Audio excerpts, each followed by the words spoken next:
Sweetie channel. நம்ம இன்றைக்கி வந்து எங்கள் வீட்டில் வந்து நான் கத்திரி சும்மா ஒரு ரோட்டோரமாக அப்படியே இடம் கிடச்ச இடத்துல நான் வச்சுருக்கேன். அந்த கத்திரிக்காய் தான் நம்ம பறிக்க போகிறோம். வாங்க போய் கத்திரிக்காய் பறிக்கலாம். ஒரு 10 கத்திரி செடி வச்சுருக்கேன் இந்த நெட்டுக்கு. அப்படியே பாருங்கள் எவ்வளோ கத்திரிக்காய் இருக்குது.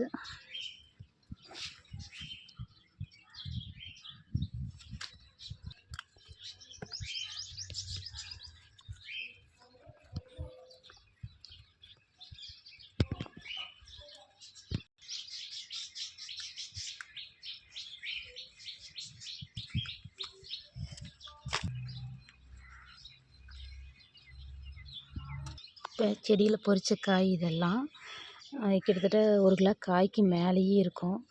இதை அப்படியே வந்து யாருக்காவது கொடுத்துடலாம்.